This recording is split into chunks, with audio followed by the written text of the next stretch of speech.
Guys, so hello. So actually, time check, it's 9:43 p.m. Pero since may pagpahuman ako upang hi yes, may pagpahuman ako hi guys, kaya na uli ulikan sa ako ang lakaw, ulikan sa division office kay 7 kapila. Then ikaon ko, then after ng lapa ko, so manang dukay tanahuman, upay pang hi na to. So karon meron ko ten kape na shortly busog pa kayo ko. So lain ko dong matuog tao nga busog. Diba? So like ako na ako'y acid reflux. So di siya visible nga matuog ka dyan. So need ba kong 2 hours or 2 to 3 hours o na ko matuog ka. Anyway, di siya na mga itong topic karon guys.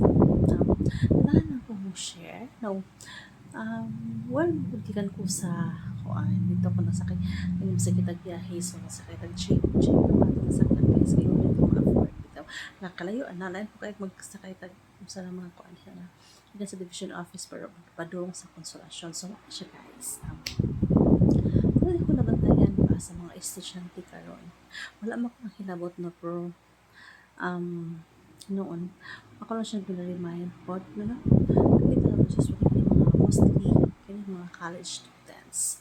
Wala akong nabantayan nga mga mga uban nga okay sir. So kanang feeling entitled bitaw kaayo. Mo siya na girl ang sakto nga terminology no. Ang feeling entitled kay ba niya. My God, noon pa mo sa stage kay na guys. Anyway, di po ko kaingon nga maglagap pa ng na generation kayo karon. I know it's not kanang naman ko uban nga bali kanina na ako nakasakay basta wait mag-lisod ko explain nag-offer na bitaw ka ni kayo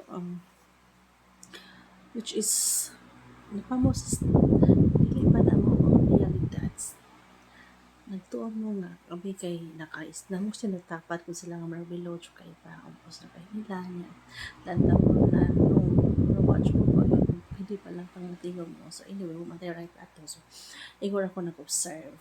Wala ako nabantayan nga kanang dili bitaw ta maghiglas nga abi na nag-eskwela ta na ani nga school or kanang naka-eskwela mo ana nang uban yung mga wala kay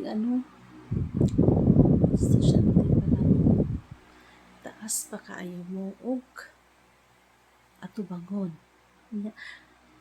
ang tinuod jud ang realidad sa pinamuli after ninyo mag-eskwela diha ninyo ma-experience ang tinuod jud which is kung muna ganing ano na stage mo may pang estudyante na lang ko. So wala siya ba dili bitaw magkanang ayaw ninyo i-look down ang mga tao nga wala sila nakabos kung sa may naa ninyo karon kay siya basta mo na maglisod kong express kaya di ko gusto makabuhyo o bati nga mga words. So ano siya guys, wala mga obserbahan karon nga generation sa mga estudyante mostly sa colleges, they are feeling entitled na ay lason kaayo da. So wala siya guys, wala ako may istorya.